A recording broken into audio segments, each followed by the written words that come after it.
Today, I'm going to walk through another opening out of the double corner, and that opening is 9-14, 22-18, and 11-15. This opening was called double corner choice all the way back in the mid-19th century, but for reasons not really known, nobody refers to it as that anymore. I think it's a good viable name, so that's how I'll reference it going forward. This was an opening I liked when I first started playing checkers, even before getting into serious 3-move play. And when talking with other players, those thoughts were echoed. Red starts the game by playing the second best theoretical move to begin, and that is with this 9-14. White counters with the best reply with 22-18. Then, after 11-15, which is the best initial way to start the game, White is given a choice. Does it jump 18-9 into the double corner or 18-11 into the single corner? Let's discuss the two options. Many of those who have been watching me for a while know I always talk about the general strategies of checkers.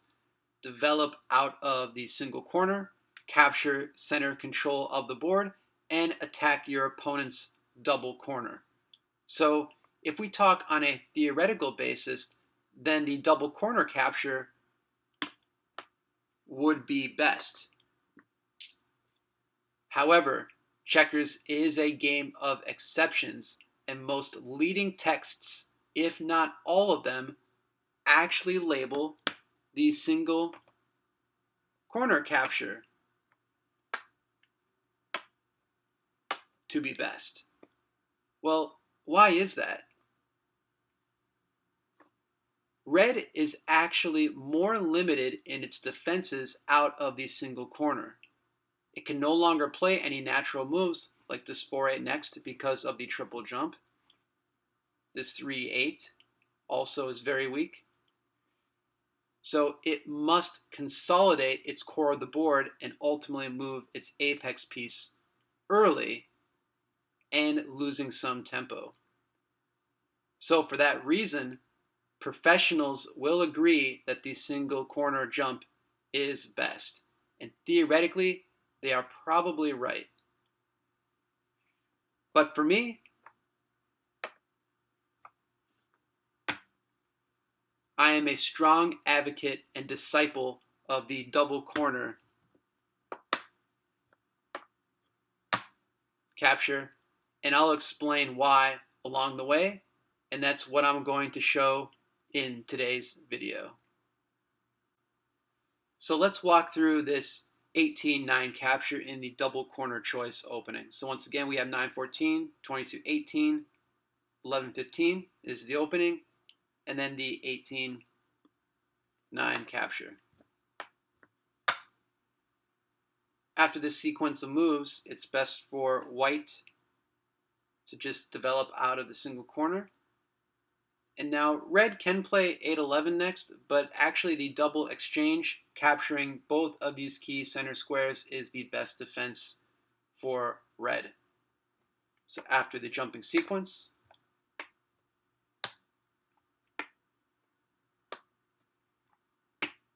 we are led into this position.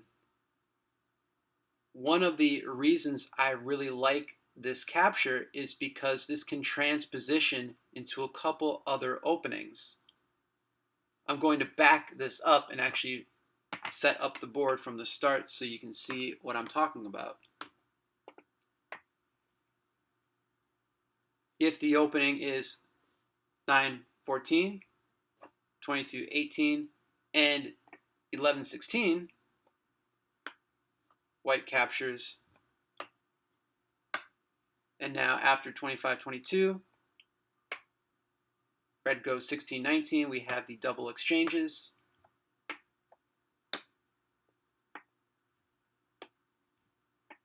And we are in the same exact position.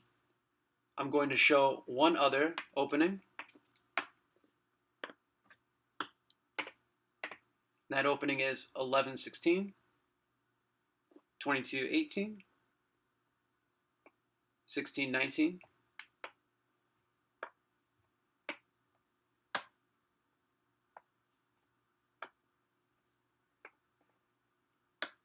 And then after 25-22, the 9-14 exchange.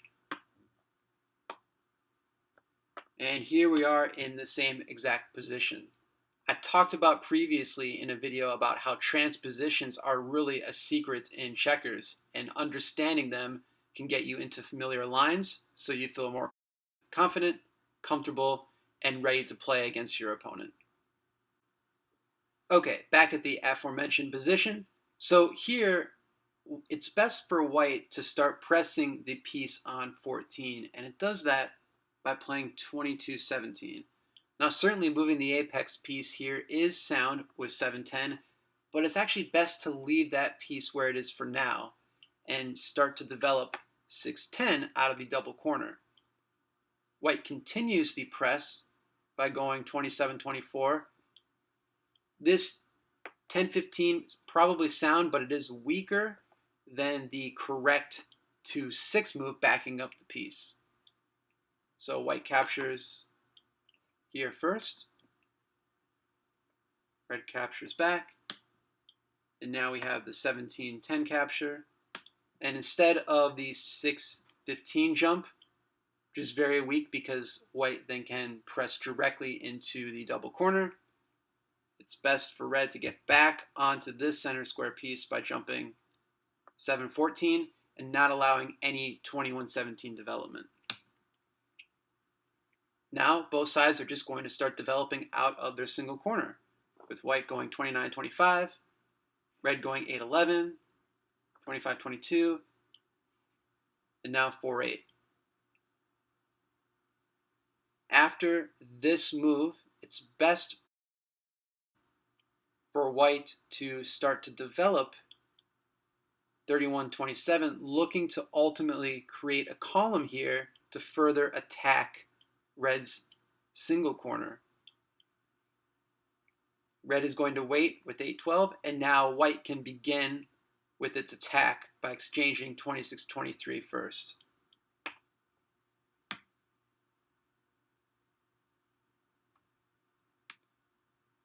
Now these two pieces are immobilized for red. Red cannot develop them.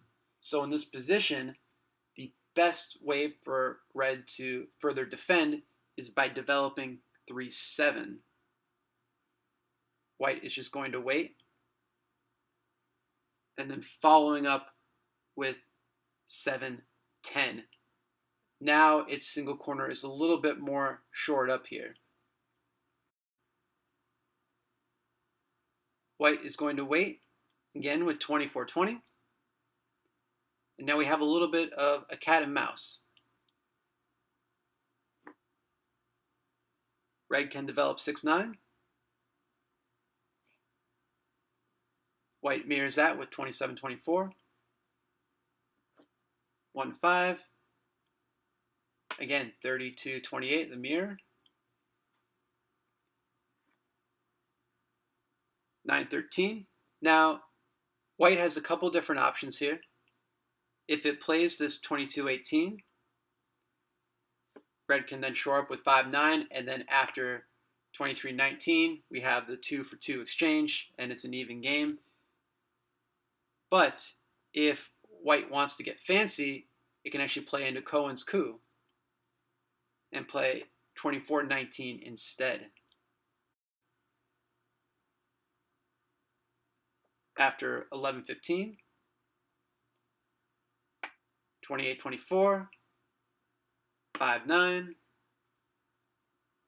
2016, and now we have Cohen's coup, which is a famous draw landing. And the draw sequence here is this 14-17. Again, white can capture either route, usually jumping into the double corner is what is shown. And then after 10-14, white captures this piece, red gets the double jump. White is going to get a king, but the timing is not there to capture this piece, and red will capture the white piece for a very classic draw in checkers. So let's take a look at this now, but you can see it from the attacking white perspective next. All right, let's take a look at the double corner choice opening, the 18-9 double corner capture, but this time you can see it from a white's perspective. So the opening, 9-14, 22-18, 11-15, and now again, the 18-9 double corner capture.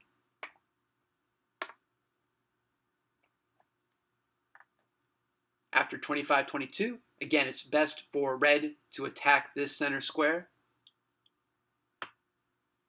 to be planted firmly on it.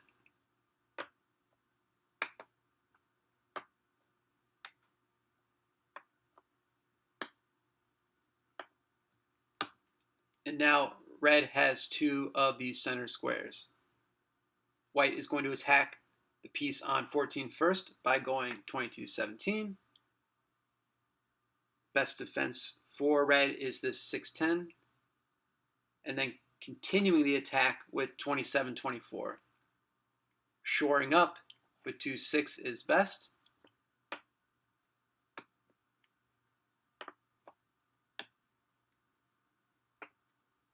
And then again, continuing with the 7-14 jump as opposed to the 6-15 capture, keeping 21 at bay. Now both sides are going to develop out of the single corner.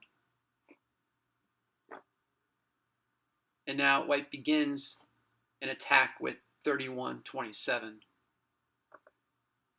Continuing the attack with the 26-23 exchange.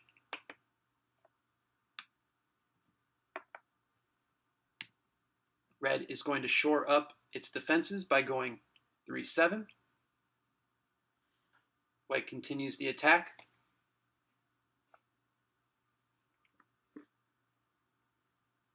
And now once again we are in a bit of a cat and mouse.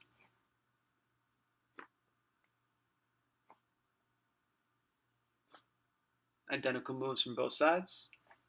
And as I mentioned, the 22-18, and then after 5-9, you have the 23-19 and the 2-for-2 here. But if white wants to get fancy, it can play into Cohen's coup with 24-19 first. Then after 11-15, 28-24, 5-9, and then advancing with 20-16, and then of course the drawing combination with 14-17. Now, if white doesn't go into the double corner for this capture,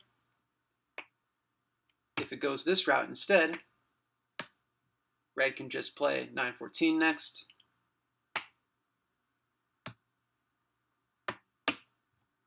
And then again, the timing is not there for white to regain the piece back.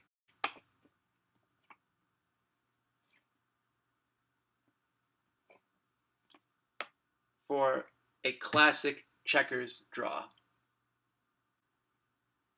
For those of you who are interested in the single corner capture, I will provide the walkthrough and will publish it later this week.